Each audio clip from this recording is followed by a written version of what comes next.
నీ పాద సన్నిధానములకు వచ్చిన నీ బిడ్డలందరినీ దీవించి ఆశీర్వదించండి. వాక్యము ద్వారా మా హృదయాలు తెరవచేయండి. మమ్మలను నీ వాక్యముతో బోధించి మమ్మల్ని హెచ్చరించి నీ వాక్యపు వెలుగులోనికి మమ్మల్ని నడిపించమని వేడుకుంటున్నాము. దేవా, మీరు మాకు ఇచ్చిన ఈ సమయంతో ఫలమైనది ఘనమైనదని గుర్తించి ఈ సమయమును మీకు సమర్పించుకొనొచ్చు. యేసు నామములో ఈ ప్రార్థన అడుగుచున్నాము తండ్రి, ఆమేన్. ప్రైజ్ ది లార్డ్, హల్లెలూయా. ఒక పాట పాడదాం. సజీవమైన రాళ్ళు దేవుని సాక్ష్యాలు. బ్రతికి ఉన్న మనమే దేవునికి సాక్షాత్మై ఉండాలి. బ్రతుకుతున్నామంటే దేవుని కృప, జీవిస్తున్నామంటే దేవుని కృప కనుక మనము దేవునికి ఇంపైన సువాసనగా మన భక్తిని కనపరచాలి. ఆ రీతిగా సజీవులుగా ఉన్న మనము దేవుని సాక్ష్యాలుగా ముందుకు సాగిపోయే ఈ పాట మనం కలిసి పాడుతూ దేవుని గణపరచుదాం. సజీవమైన రాళ్ళు దేవుని సాక్ష్యాలు,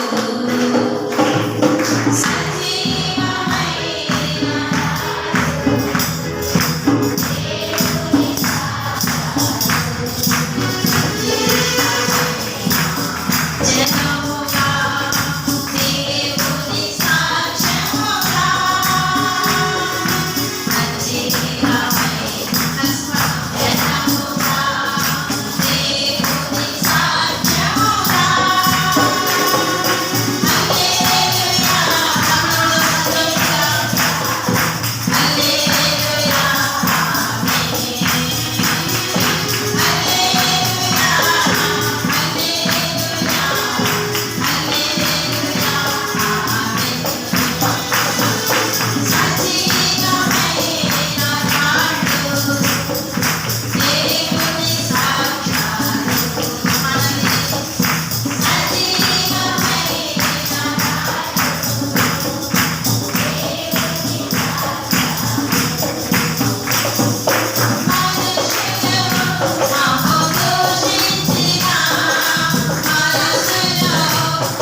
వాక్యాన్ని కొద్ది సమయం వింటూ మన హృదయాలను తెరవజేసుకుందాం. మరొకసారి మీకు అందరికీ ప్రభు నామములో నా శుభవందనాలు. అందరికీ ప్రైజ్ ది లార్డ్. దేవుని వాక్యం వెళ్దాం. పరిశుద్ధ గ్రంథము తెరిచి మీ ఒడిలో ఉంచండి. ద్వితీయోపదేశ కాండము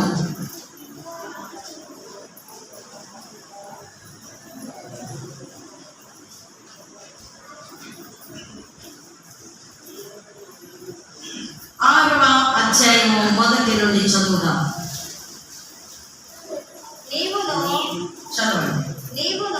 నీ కుమారుడును నీ కుమారుడును నీ దేవుడైన యెహోవాకు భయపడి నేను నీకు ఆజ్ఞాపించు ఆయన కట్టడలన్నయు ఆజ్ఞలన్నయు నీ జీవిత దినములన్నిటను గైకొనుచు నీవు దీర్ఘాయుష్మంతుడగునట్లు మీరు స్వాధీనపరుచుకున్నటకు ఏరు దాటి వెలుచున్న దేశమందు మీరు జరుపుకొనుటకు మీకు బోధింపవలెనని మీ దేవుడైన యెహోవా ఆజ్ఞాపించిన ధర్మమంతయు అనగా కట్టడములు విధులు ఇవే.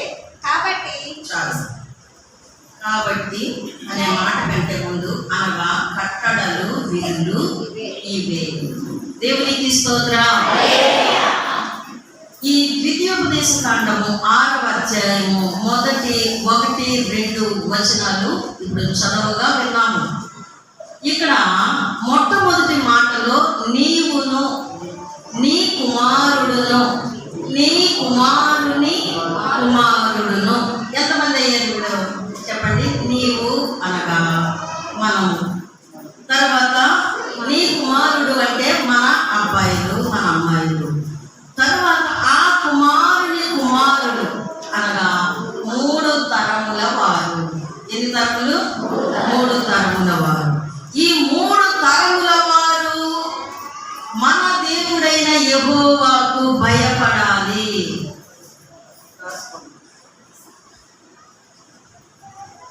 దేవునికి భయపడాలి. దేవునికి భయపడిన వారికి ఆశీర్వాదములు ఉన్నవి. కనుక మనము దేవునికి భయపడుతున్నామా? ఎలా భయపడాలి అంటే, మన దేవునికి మన క్రియలు ఇష్టము కాకపోతే ఆయన మన మీద కోపపడతాడు. అందుకని మనము జాగ్రత్త పడుతూ భయపడాలి. ఇది మొదటి మెట్టు. దేవుని యందు భయభక్తులు నిలుపుట అనేది కూడా ఈ మాటలోకే వస్తుంది. కనుక గుర్తుపెట్టుకుందాం, నీ దేవుడైన యెహోవాకు ఎవరు భయపడాలి అని చూస్తే మనము, మన పిల్లలు, మన పిల్లల పిల్లలు. మర్చిపోకండి, 3 తరముల వారు దేవునికి తప్పనిసరిగా భయపడుతూ ఉన్నారు. ఆ తర్వాత తరాలకి అవసరం లేదా చెప్పండి? ఉందా? మనమంటాం పిల్లలారా మీరు ఇంట్లో ఉండండి, మనవల్లారా మీరు పనికి వెళ్ళండి, లేకపోతే మీరు వేరే వేరే ప్రయాణాలకు వెళ్ళండి అని మన పనులు పురమాయిస్తూ ఉంటాం. కానీ మనం ఒక్కరినే సరిపోము దేవుని సన్నిధానంలో. మన పిల్లలే సరిపోరు దేవుని సన్నిధానంలో. మనము, మన పిల్లలు, మన పిల్లల పిల్లలు కూడా దేవుని సన్నిధానంలో రావాలి. హల్లెలూయా. మర్చిపోకండి, ఇది భక్తిలో ఒక మంచి ముఖ్య విషయం. నేను నా ఇంటి వారు అనే మాటలో మీ కుటుంబాల్లో ఎన్ని తరముల వారు ఉన్నారు? కొంతమంది చూడండి, అమ్మమ్మ, నానమ్మ, తర్వాత ఇంకో పేరు వస్తుంది. ఏమని? తాతమ్మ. అంటే తాతయ్యకి అమ్మ, తాతమ్మ. ఇంకా ఇంకో పేరు వస్తుంది, ముత్త నానమ్మ, అమ్మమ్మ. అంటే ముత్తాతలు. అలాగే చూస్తే తరముల వెంబడి తరముల వారికి కూడా వారందరూ దేవునికి లోబడాలి. ఇలా లోపడకుండా మరండి ఇంటికాడ ఉన్నారండి, ఆ ఒంట్లో బాగోలేదు, వాళ్ళని బాగా చేస్తారండి, నోములు బాగా వ్రతాలు చేస్తారండి, మీరు మాత్రం వారి కోసం ప్రార్థన చేయండి. ఇది దేవుని వాక్యమా చెప్పండి? అది కరెక్ట్ కాదు. అది నీ నీతి, అది నీ నీతి, కానీ దేవుని నీతి అది కాదు. దేవుని సహవాసములో మన కుటుంబం అంతా, మనము, మన పిల్లలు, మన పిల్లల పిల్లలు కూడా దేవుని సన్నిధానంలో ఆయన ప్రేమించాలి. ఇది మొదటిది. తరువాత చూడండి క్రింద 4వ వచనం చదువుదాం. ఇశ్రాయేలు వినుము, మన దేవుడైన యెహోవా అద్వితీయుడైన యెహోవా, మనము మన హృదయమంతటితో మన ఆత్మ అంతటితో మన శక్తి అంతటితో మన దేవుడైన యెహోవాను ప్రేమించాలి. తరువాత నేడు నేను నీకు ఆజ్ఞ ఇస్తున్నాను, ఈ మాటలు నీ హృదయములో పెట్టుకో. హల్లెలూయా. తరువాత వచనం, నీవు నీ కుమారులకు వాటిని నేర్పించి. బాగా వినండి, మన పిల్లలకు నేర్పిస్తున్నామా? ఇదిగో చూడండి, పరిమళ గారి అమ్మాయి అప్పుడప్పుడు వస్తుంది, వాళ్ళ అమ్మ కూడా అప్పుడప్పుడు వస్తుంది, వాళ్ళ కొడుకులు ఎప్పుడు మందిరానికి వస్తారు, వాళ్ళ బిడ్డలు దేవుని సన్నిధానానికి రారు. కొంతమంది పిల్లలు ఇంట్లోనే ఉంటారు, మందిరానికి రారు. ఒక అబ్బాయిని అడిగాను, ఏం బాబు గతంలో నువ్వు వదిలేవాడు కావు, ఏంటి ఎలా తయారయ్యావు, నువ్వు రక్షణ తీసుకున్నావు లేదంటే, ఆ కాలం అదండి ఈ కాలం ఇదండి అంటున్నాడు. ఏంటట చెప్పండి, ఆ కాలం అదట. మరి ఆ కాలంలో తిన్నాను, ఈ కాలంలో ఎదుగు తింటున్నాడు. ఆ కాలంలో చేసిన పనులు ఈ కాలంలో ఎదుగు చేస్తున్నాడు. ఆ కాలంలో బ్రతికిన వాడు ఈ కాలంలో ఎందుకు బ్రతుకుతున్నాడు? తెలివిపోయింది, తెలివితేటలు మీది మీరిన తెలివి, అదుపు తప్పిన తెలివి, దైవ భయం లేని తెలివి. ఇక్కడ వాక్యం ఏమనుందో జాగ్రత్తగా వినండి. నేడు నేను నీకు ఆజ్ఞాపించి మాటలు నీ హృదయంలో పెట్టుకో, నీవు నీ కుమారులకు వాటిని నేర్పించి నీ ఇంటిలో నీవు కూర్చున్నప్పుడు, నీవు ఎక్కడికైనా ప్రయాణం చేస్తున్నప్పుడు, నీవు నిద్ర కోసము పండుకున్నప్పుడు, నీ విశ్రాంతి తీసుకునే సమయంలో కూడా నా వాక్యముల గురించి మాట్లాడవలెను. చెప్పడం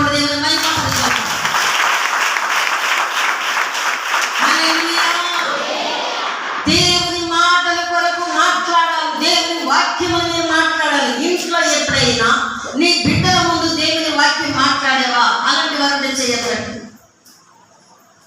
నీ పిల్లల ముందు, నీ భార్య ముందు, నీ భర్త ముందు, నీ కుటుంబంలో దేవుని మాటలు నీవు విన్న సంగతులు. ఒక గృహానికి వెళ్ళాం, ఆ ఇంట్లో మాట్లాడుకునే మాటలు ఏంటో చెప్పంటారా? ప్రార్థనకి వెళ్ళినప్పుడు ఏ వాక్యం చెప్పారమ్మా చెప్పు అని అడుగుతుంది కూతుర్ని తల్లి. ఆ కుమార్తె ఏం విన్నదో ఆ తల్లికి చెప్తుంది. ఆ సమయంలో నేను వెళ్ళాను అక్కడికి, బాబు నేను ఇద్దరం వెళ్ళాను. అప్పుడు ఆమె ఏమంటున్నారో తెలుసా?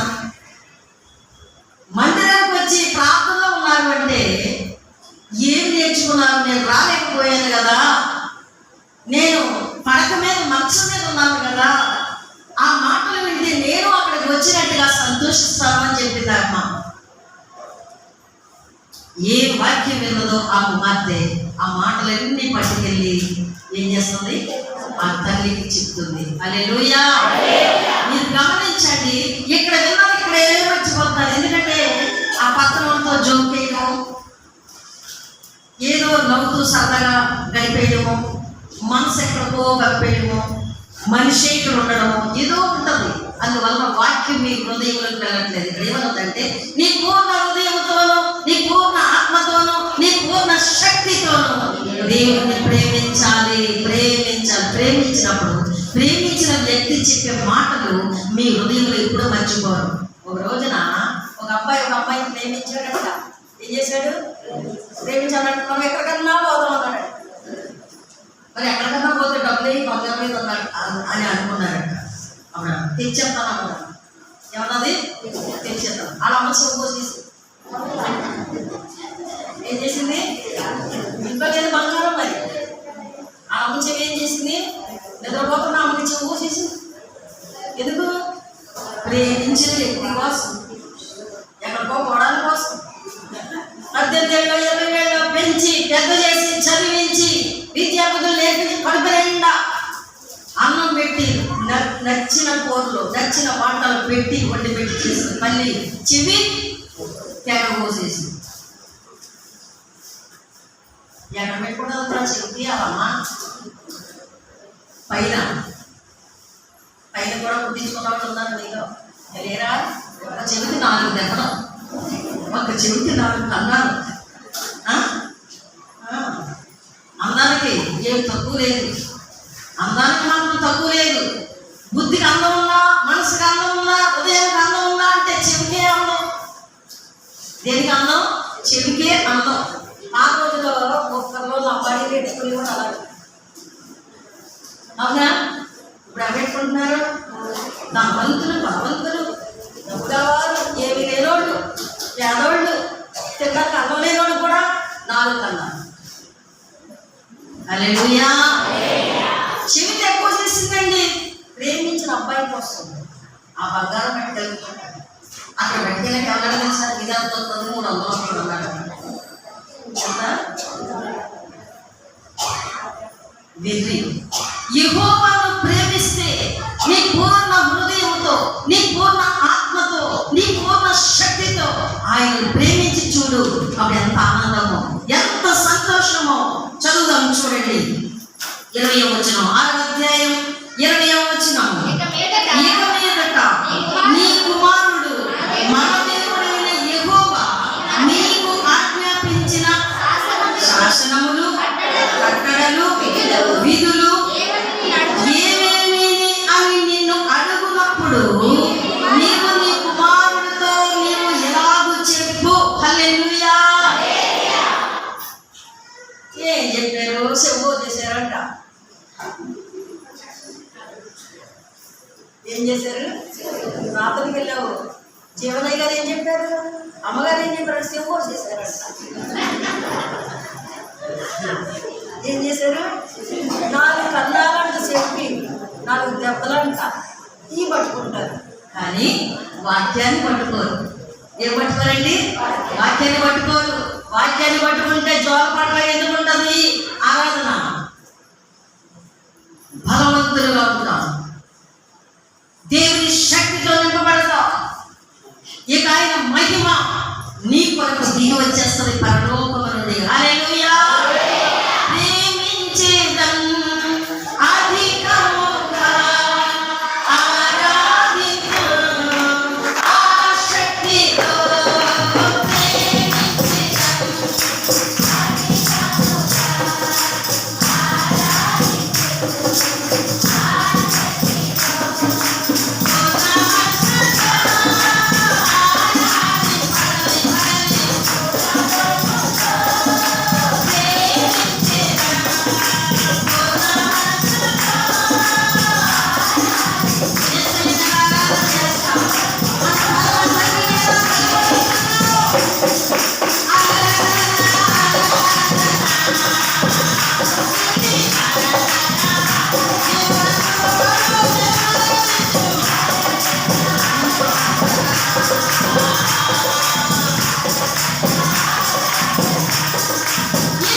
నిజంగా నీ గుండెల్లో ఆయన అగ్ని మండుతా ఉంటే నీకు చాలా ఆనందంగా ఉంటుంది. ఇంటికి బిర్యానీ వండేసినట్టు అది తినేస్తుంటే ఎంత హ్యాపీగా ఫీల్ అయిపోతావు. ఒక పక్కన కళ్ళ నీళ్ళు లేకపోతాయి ఆ మసాలాకి, ఆ కారానికి కళ్ళెంత నీళ్ళకి మొక్క ఎరబడిపోతుంది కదా. నోరు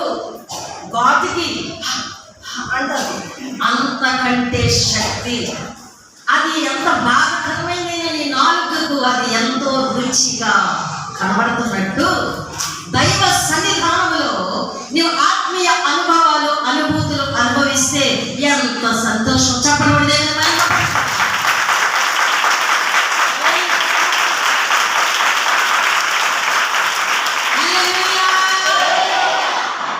అన్ని ఆచారాలు ఎందుకు పాటిస్తావు అనుకున్నావు?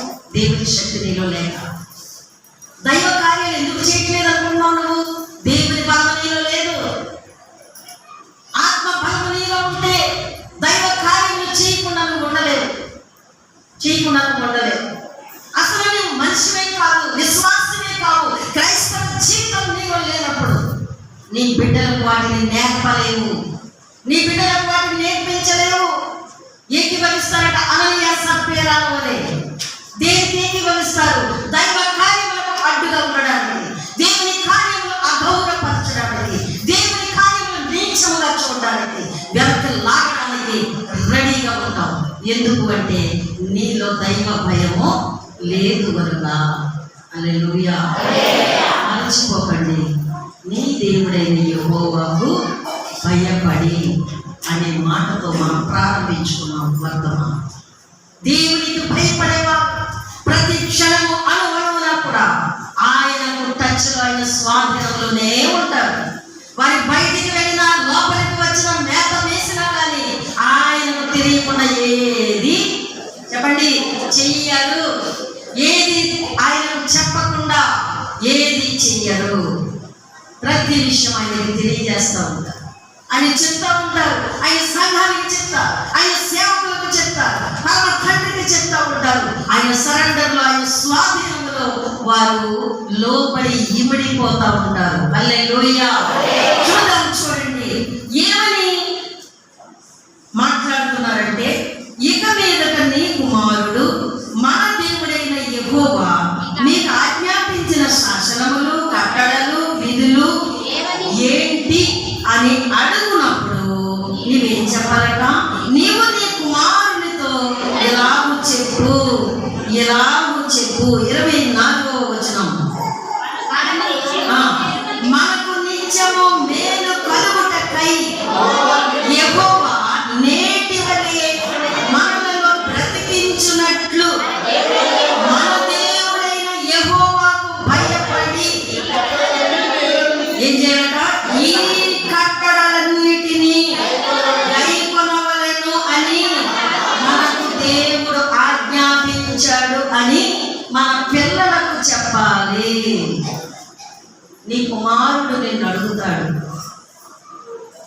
నీ బిడ్డలు నిన్ను అడుగుతారు, నీ భర్త నిన్ను అడుగుతారు, నీ భార్య నిన్ను అడుగుతారు. దేవుని ఆత్మ మనలో ఉంటేండి దేవుని వాక్యము కొరకు అడగకుండా ఉండలేరండి. దేవుని భయము నీలో కలిగినప్పుడు ఇంట్లో కూడా ఈరోజు ఏం విన్నాము, నిన్న ఏమి విన్నాము, ఏమి వర్తమానం అందించారు, ఏ వర్తమానము తెలియజేశారు, ఏ వాక్యము చెప్పారు అని ఒకరితో ఒకరు మాట్లాడకుండా ఉండలేరు. ఎందుకంటే దేవుని భయము మనలో ఉంది కనుక, దేవుని ఆత్మ బలము మనలో ఉంది కనుక మనం అడగకుండా, ఒకరిని ఒకరు సంభాషించకుండా ఉండలేము. ఎప్పుడు చూసినా లోకం మాటలే, ఎప్పుడు చూసినా డబ్బు విషయాలే, ఎప్పుడు చూసినా ఆ లోకంలో ఉన్న మనుషుల కోసమే, ఆ అన్యుల కోసమే, ఆ విగ్రహారాధికుల కోసమే, ఆ తలపులు ఎవరెవరో ఏదో గొడవ పెట్టుకున్నారు వాటి కోసమే. కానీ దేవుని కట్టడలు, దేవుని విధులు, ఆయన శాసనముల కొరకు ఎన్నడైనా మాట్లాడి ఉన్నావా? అనుకోవచ్చు. మీరు పొలానికి వెళ్ళినప్పుడు, మీరు డ్యూటీకి వెళ్ళినప్పుడు, మీరు ఉద్యోగం విద్య వెళ్ళినప్పుడు, మీరు చదువుకోలకు వెళ్ళినప్పుడు ఆ వాటిలో కూడా దేవుని మాటలు మీరు ఏం చేయాలి చెప్పండి? మాట్లాడుకోవాలి. ఏం మాట్లాడాలి? దేవుని మాట. కాస్త టైం ఇచ్చేసారనుకోండి ఇప్పుడు మాట్లాడుకోవడానికి, వెంటనే మనకి ఏ మాటలు వస్తాయో తెలుసు చెప్పండి. ఇంకో నాకెట్లేదు, ఇగో మా ఆయన డబ్బులు ఎత్తలేదు, ఇంకో మా ఆవిడ ఇలాగైతే అవుతుంది, ఇంకేముంటాయి. కానీ ఎప్పుడు చూసిన దేవుని మాట నీ హృదయంలో ఉందా? నీ మనసులో ఉందా? నీ కుమారుడు అడుగుతాడు నిన్ను, ఏమని అడుగుతాడు?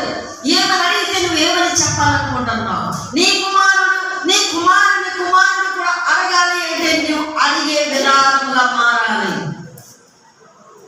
వాళ్ళు నిన్ను అడగాలంటే వాళ్ళు అడిగే విధముగా నువ్వు మారాలి. నువ్వు మారలేదు, నీ ఆలోచనలన్నీ నీ లోక సంబంధమైనవే, ఈ లోక తలంపులే, ఈ లోక ఆచారములే కానీ దైవ సంబంధమైన తలంపులు నీలో లేనప్పుడు నీ పిల్లలు నిన్ను ఎలా అడుగుతారు? నీ పిల్లలకు నీవు వాటిని ఎలా నేర్పిస్తావు? ఆలోచన చేయండి. నీ ఉద్దేశములు ఎలా ఉన్నాయి? నీ తలంపులు ఎలా ఉన్నాయి? దేవునికి భయపడుతున్నావా? దేవునికి లోబడుతున్నావా? ఆయన కట్టడలు అనుసరించి నడుచుకోవాలని ఆశగా ఉన్నావా? ఏముంది నీలో? ఈ మోనాల ముచ్చటైన ఈ లోకము వరకు పని తాపడతాయి. ఒక పని తర్వాత ఒక పని ఒక మాట గుర్తు చేస్తాను. భూమి ఎప్పుడు సిద్ధంగానే ఉంటుంది. దేని కొరకు? విత్తనాలు వేసినా, మొక్కలు వేసినా, నారు వేసినా అది ఏం చేయడానికి? మొలకెత్తడానికి. భూమికి ఊడుపు పెట్టాక మళ్ళీ కోత ఉంటుంది. ఆ పంటకి, ఆ భూమి మీద వేసిన పంటకు ఏముంటుంది? కోత ఉంటుంది. కోసిన ముందే మళ్ళీ విత్తనాలు జరుగుతాము పైరని. కొంతమంది తాగడం కోసం ఏ పైరు జరగకుండా మళ్ళీ రెడీ చేస్తారు. భూమి ఎప్పుడు రెడీ. ఎందుకు? దేవుడు ఆజ్ఞాపించాడు భూమికి, నువ్వు ఫలించు, మంచి పంట నువ్వు, మంచి దిగుబడి నువ్వు, మంచి ఫలాలు ఇవ్వని భూమిని దేవుడు ఆశీర్వదించాడు. గుర్తుపెట్టుకోండి, దేవుని మాట ఎవరు వింటారో, ఎవరు దేవుడు చెప్పినట్టు చేస్తారో వాళ్ళు ఫలిస్తారు. హల్లెలూయా, దేవునికి స్తోత్రం. చూడండి, క్రింది మాట చదువుదాం. మన దేవుడైన యెహోవా మనకు ఆజ్ఞాపించినట్లు ఆయన సన్నిధిని ఈ సమస్తమైన ఆజ్ఞలను అనుసరించి మనం నడుచుకున్నప్పుడు అప్పుడు మనకు నీతి కలుగుతుంది. చాలా మందికి నీతి లేని ప్రవర్తన, నీతి లేని జీవితం, నీతి ఉండదు. మనం ఏమంటాం? నీతి జాతి లేదు.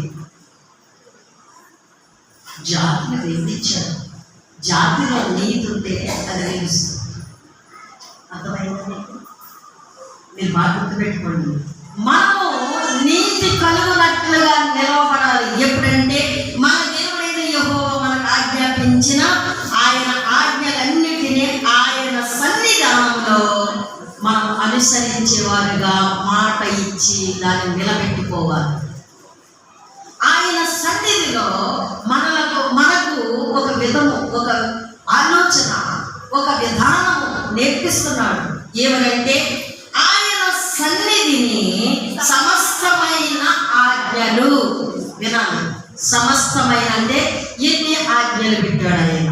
మనం క్లుప్తంగా చెప్పాలంటే 10 ఆజ్ఞలు. ఎన్ని చెప్పండి? 10 ఆజ్ఞలు. అక్కడే ఉంది చూడండి. ఆజ్ఞలు ఇంటికి వెళ్ళిన తర్వాత 5వ అధ్యాయంలో మీరు చదువుకోవచ్చు. ఎక్కడ నుండి ఉందంటే 16వ వచనం నుండి మనము చూడవచ్చు. అలాగే నిర్గమకాండం 20వ అధ్యాయంలో మొదటి నుండి కూడా 10 ఆజ్ఞలు ఉన్నాయి.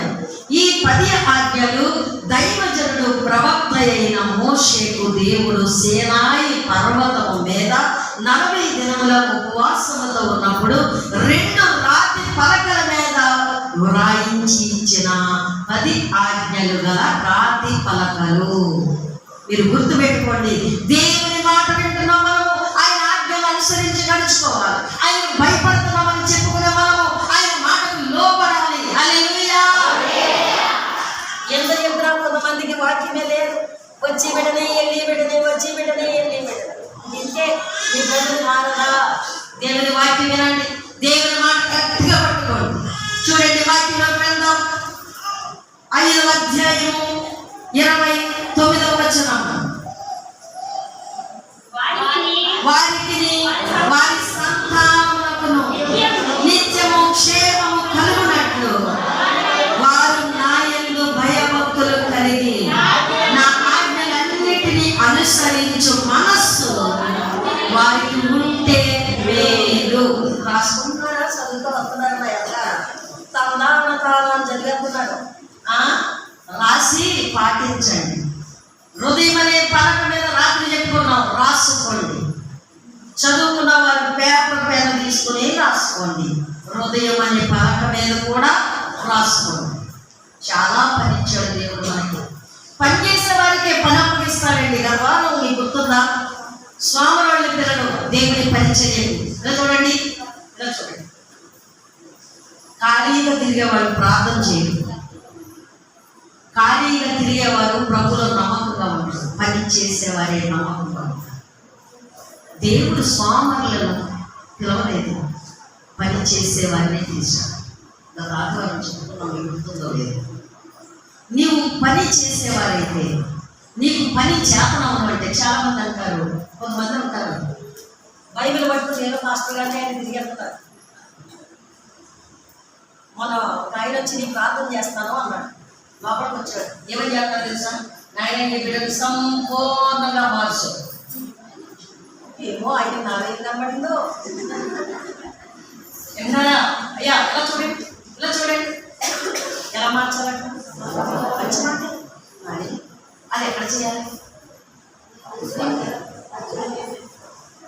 మరి ఈ బిడ్డకి చాలా ధనం ఉంది, పెద్ద మేడ ఉంది, అది చేతిలో డబ్బులు ఎత్తలేదు.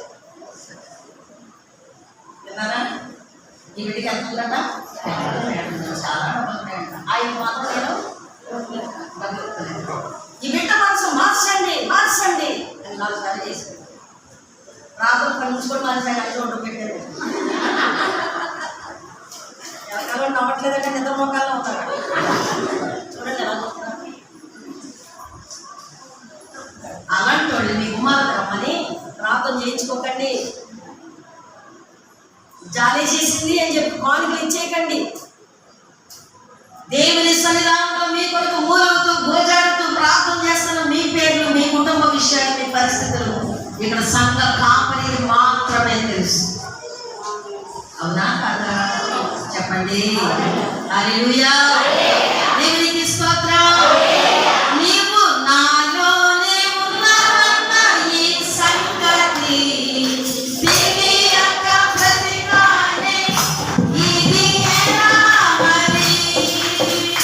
నీవు నాలోనే ఉన్నావన్న ఈ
దేవుని ఆత్మ నీలో ఉన్నది నీకు తెలుసా? దేవుని ఆత్మ చేత ఎవరు నడిపించబడతారు, దేవుని ఆత్మ శక్తి చేత ఎవరు కదలించబడతారు, వారి లోకం వైపు చూడరు. పంది కిందకే చూస్తారు. ఎప్పుడు ఒకసారి పైకి చూస్తారు. ఎప్పుడు వాళ్ళు కట్టేశారు. పైకి చూసే నేత్రాలు నీకు లేవు. భూ సంబంధమైన వాటి మీద నీ మనసు ఎప్పుడు కూడా. ఈరోజు రమ్మంటారు గుళ్ళోకి. ఎన్ని డబ్బులు పోతాయి తెలుసా? 900 పోతాయి, 1100 పోతాయి, 600 పోతాయి. అవి ఏం తెలుసు? ఆవిడకి కదా ఇది కదా ఆయన తెలుసు. ఎవరికి? పరమ తండ్రి నిన్ను పుట్టించిన దేవునికి, నిన్ను పోషిస్తున్న దేవునికి, నిన్ను రక్షించిన దేవునికి, నీ కొరకు ప్రాణం పెట్టిన దేవునికి మాత్రమే తెలుసు. నీవు నీతిగా బ్రతకాలి. అందుకే ఈ వాక్యం చదువుదాం. 29. వారికి వారి సంతానమునకును వినాలి. మనకు మన సంతానం, మన పిల్లలందరికీ క్షేమము కలగడానికి దేవుడు సిద్ధపరుస్తున్నాడు. నీకు మంచి జరగాలని దేవుడు ఏర్పాటు చేస్తుంటే నువ్వేం చేస్తున్నావంటే నష్టాల పాలైపోతున్నావు. దేవుని మాట వినక మీరి, దేవుని మాటకు లోబడక నీ ఇష్టం వచ్చినట్టు వెళ్ళిపోతావు, నీ ఇష్టం వచ్చినట్టు తిరిగేస్తావు, నీ ఇష్టం వచ్చినట్టు చేసేస్తావు. అందువలన నీకు క్షేమము ఎలా వస్తుంది చెప్పండి? నీకు సంతోషం ఎలా కలుగుతుంది? నీకు మేలు ఎలా కలుగుతుంది? గుర్తుపెట్టుకోండి, నీకును నీ సంతానమునకును ఏమిస్తాడు? నిత్యము అనగా ఎల్లప్పుడూ క్షేమముగా ఉండుట కొరకు నా యందు వారు భయభక్తులు కలిగి ఏం చేయాలి? ఒక చదవండి. నా ఆజ్ఞలు అన్నీ అనుసరించి అలాంటి మనసు వారికి ఉంటే ఎంతో మేలు. బాబు అమ్మ వినండి, నీ సంతానం క్షేమంగా ఉండాలని సాక్ష్యాలు చెప్తున్నావు కదా, ఉపవాసం ఉండి గొలుసు ప్రార్థనలు చేస్తున్నావు కదా, మ్రొక్కుబళ్ళు చేస్తున్నావు కదా, దేవునికి విజ్ఞాపన ధ్వని చేస్తున్నావు కదా, ఆయనకు విన్నవించే నీ విన్నపము దేవుడు నీకు జవాబు ఇవ్వాలని నువ్వు కోరుకుంటున్నావు. అయితే ఆయన చెప్తున్నాడు, ఆయన ఆజ్ఞలను నిత్యము అనుసరించాలి, వాటిని మనము పాటించాలి. అలాగ ఉంటే నీకు మేలు కలుగుతుంది, నీకు క్షేమము కలుగుతుంది. చెప్పండి, ఏం కలుగుతుంది? క్షేమం ఉంది, మేలు కూడా ఉంది. ఎవరికి? మనకు, మన సంతానమునకు. చదువు మాట్లాడలేదు, మన సంతతికి. ఉందక్కడ వాక్యం. నీ సంతానం ఎంతమంది? నీ కుటుంబంలో సభ్యులు ఎందరూ? వారందరికీ క్షేమం ఇస్తాడు దేవుడు. ఆయన ఆజ్ఞలు అనుసరిస్తే మేలు కలుగుతుంది. హల్లెలూయా. మంచి మాటలు వినండి, మంచి మాటల ప్రకారముగా మీరు పాలవల్లి పాటించండి, అనుసరించండి. అప్పుడు చూడండి ఎంత ఆనందమో, ఎంత సంతోషమో. గత వారంలో ఆనంద కుమార్ వాక్యం విన్నాడు, దేవుని సన్నిధిలో ప్రభు వలలో పాల్గొందాడు. ఈ రోజు కూడా ఆరాధనకు వచ్చాడు. ఎంత సంతోషం. కొంతమందికి ఎంత చెప్పినా నేర్పించుకోరు.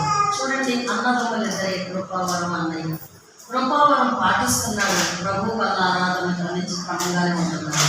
వాళ్ళ అన్నయ్య నాని ఏంటి కారణం? ఆయన లోబడి భయపడేవారు లేరా? ఆయన మాటను ఆలకించి అంగీకరించేవారు లేరా? ఎందుకు అలాగవుతున్నారు? కొంతమందిని అడిగితే ఉల్లంతా రోగాలే, కానీ దేవుని మాట వినరు. ఆరోగ్యం బాగోదు, తింటే అరగదు. ఆ గ్యాస్ట్రిక్ అని, ఆ రోగం అని, ఈ రోగం అని, క్యాన్సర్ అంటారు, బీపీ అంటారు, షుగర్ అంటారు. దేవునికి లోబడదు. మరి ఇలాంటి వారికి దేవుడు వారి సంతతికి, వారికి క్షేమము మేలు ఎలా ఇస్తాడు? ఎలా మేలు కలుగుతుంది? ఎలా కలుగుతుందండి? దేవుని దగ్గరికి వస్తే మన దగ్గరికి దేవుడు వస్తాడు. అవునా కాదా? చెప్పండి. దేవుని యొద్దకు రండి, అప్పుడు ఆయన మీ యొద్దకు వచ్చును అంటున్నాడు. అవునా? ఇప్పుడు మనం ఏం చేయాలి? దేవుని దగ్గర రావాలి. దేవుని దగ్గర రాకుండా ఎన్నో సాగులు చెప్తాం, ఎన్నో రకాలు మాట్లాడతాం, కానీ ఆయన వెర్రివాడు అనుకుంటున్నారా? కాదు. ఒక మాట చదవండి మీరు, సామెతల గ్రంథం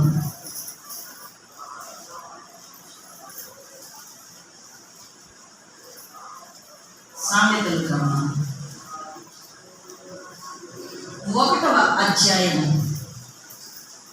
23వ వచనము నుండి చదువుతాం. నా గద్దింపు విని తిరగండి,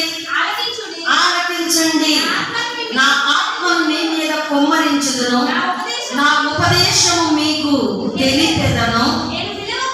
ఈ మాటల యొక్క వివరం ఏంటంటే ఆయన ప్రేమగా మనకు చెప్తున్నాడు, నేను గద్దిస్తున్నాను, నా మాట వినండి, నా వైపు తిరగండి, నాకు లోపడండి అని చెప్పి తర్వాత అంటున్నాడు, ఏమంటున్నాడు, నేను పిలవగా మీరు వినడం లేదు.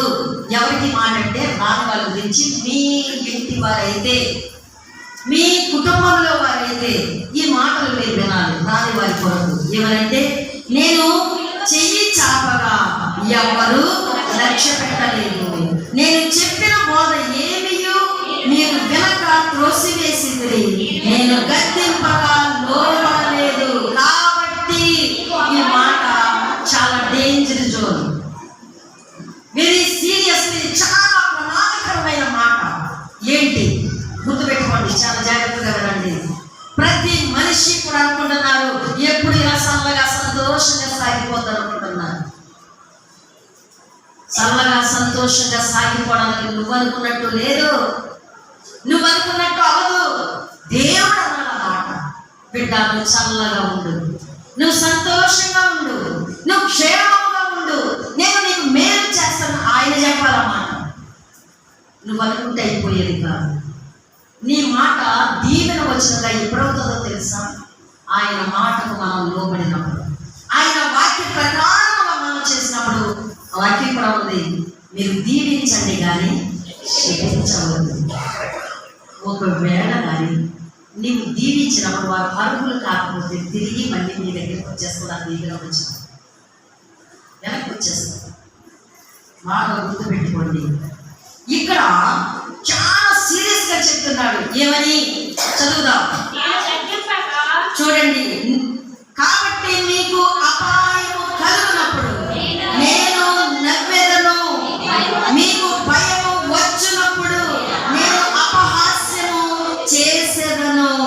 భయము మీ మీదికి తుఫాను వలె వచ్చినప్పుడు, సుడిగాలి వచ్చినట్లు మీకు అపాయము కలుగునప్పుడు, మీకు కష్టమును దుఃఖమును ప్రార్థించినప్పుడు నేను అపహాస్యము చేసేదను. అప్పుడు వారు నన్ను గూర్చి మొర్ర పెట్టెదరు కానీ నేను ప్రత్యుత్తరం ఇయ్యకుందును. నన్ను శ్రద్ధగా వెతికెదరు కానీ వారికి నేను కనబడను. బాగా గుర్తుపెట్టుకోండి, నీ కుటుంబంలో వారు దేవునికి దూరమై ఉన్నారా బాబు? మీ ఇంటి వారు దేవునికి దూరంగా ఉండి డబ్బు సంపాదిస్తున్నారా, వ్యాపారం చేస్తున్నారా, కష్టపడుతున్నారా? దేవునికి దూరంగా ఉండి మనం ఏమి సంపాదించలేము, మీకు తెలుసా? ఆయన విరోధంగా మనం ఏది చేయలేము. ఆయన దూరంగా పెట్టి నువ్వేది సాధించడం లేదు. చాలా మంది ఏమనుకుంటున్నారంటే, నేను వెళ్తున్నాను కదా మందిరానికి, నా పిల్లల్ని పైకి పంపాలి, నేను వెళ్తున్నాను కదా నా భర్తని పైకి పంపాలి, నా భర్త వెళ్తున్నాడు కదా చర్చికి, నేను మానేసిన పర్వాలేదు. ఇలాగా మనలో మనమే సరిపెట్టుకుంటున్నాం. కానీ వాక్యం ఏమన్నా తెలుసా? భయము అపాయము మన మీదకి వస్తుందంట. తుఫాను వలె, సుడిగాలి వలె మన మీదకి వస్తుందంట. నువ్వు అనుకోవది వస్తుందని, నీకు తెలియదు అది నీ మీదకి వస్తుంది, నా మీదకి వస్తుంది మనకు తెలియదండి. గుర్తుపెట్టుకోండి, జ్ఞానంతో ఆలోచించండి. మనకు అపాయం కలిగినప్పుడు ఆయన నవ్వే టైం వస్తుంది. ఎందుకు? ఆయనను మనం బాధ పెడుతున్నాం, ఆయనను మనం దుఃఖపరుస్తున్నాం. ఎంత చెప్పినా వినడం లేదు, ఎన్నిసార్లు గద్దించిన ఆయన గద్దింపుకు విని తిరగడం లేదు. మరి ఎప్పుడు లోపడతాం? ఇంకా ఎప్పుడు లోపడతాం? ఇంకా టైం ఉందా? ఏమైనా ముహూర్తం ఉందా? దేని కొరకు నీ ఆలోచన, నీ ధైర్యం ఏంటి? ఎవరిచ్చారు నీకు ఆ ధైర్యం? రక్షణ పొందిన నీవు దేవుని చేతిలో ఉంటావా, అపవాది చేతిలోకి వెళ్ళిపోతావా? దుష్టుడి చేతిలోకి వెళ్ళిపోతే అక్కడ నీకు నెమ్మది ఉండదు. ప్రమాదాలు ఎదురవుతాయి, ఆపదలు ఎదురవుతాయి, అపాయములు ప్రమాదములు నీ మీదకి వస్తే నువ్వు బయటికి రాలేవు. అది చాలా భయంకరమైన వేదన. దేవునికి స్తోత్రం. గుర్తుపెట్టుకోండి, ఆయన అపహాస్యం చేస్తాడంట. అపహాస్యం. నా మాట విన్నావా? నా మాటకు నువ్వు లోబడ్డావా? ఎందుకు నువ్వు లోబడలేదు? అది అపహాస్యం చేస్తాడు. ఆయన నిన్ను చూసి నవ్వేలాగా, అపహాస్యం చేసేలాగా నువ్వు ఎందుకు మారిపోయావు? ఎందుకు నువ్వు అలా ఉన్నావు? దేవుని గద్దింపు విని తిరగండి, దేవుని గద్దింపు విని మారండి. నీ ఇంటి వారికి, నీ కుటుంబపు వారికి, నీ సంతతికి నువ్వు నువ్వు చెప్పవలసిన బాధ్యత నీకు ఎంతో ఉందని దేవుడు చెప్తున్నాడు. హల్లెలూయా. ఆలోచన చేసుకోండి.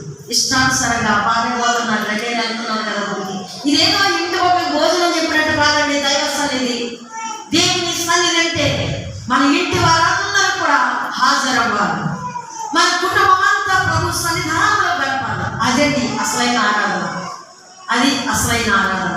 ఆ ఆరాధన నీకెంతో అవసరం, నీకెంతో దీవెన. చూడండి, మరొక వాక్యం మనం చూద్దాం. ద్వితీయోపదేశకాండంలో 8వ అధ్యాయంలో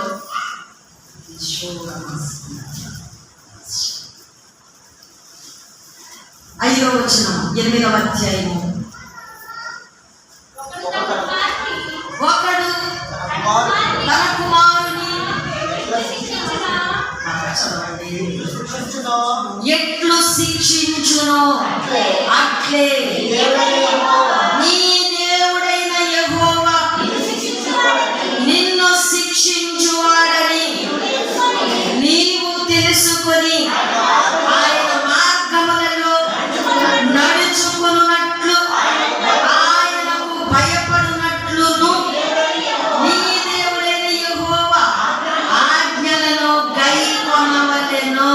ఆ తర్వాత నీ దేవుడైన యెహోవా నిన్ను మంచి దేశములో ప్రవేశపెట్టించాలండి. వింటున్నారా? మన అబ్బాయినో అమ్మాయినో మన కోపం వచ్చినప్పుడు ఎలా శిక్షిస్తాడు, అలా దేవుడు మనలను శిక్షిస్తాడు. మన మీద కోపపడతాడు, మనల్ని గద్దిస్తాడు. కనుక మనం ఏం చేయాలంటే ఆయన మార్గములో నడుస్తూ ఆయనకు భయపడాలి. రెండవది, ఆయన ఆజ్ఞలు గైకొనిన ఎడల మన దేవుడైన యెహోవా మనలను మంచి దేశంలోనికి తోడుకెళ్తారు. చప్పట్లు పడదేనా?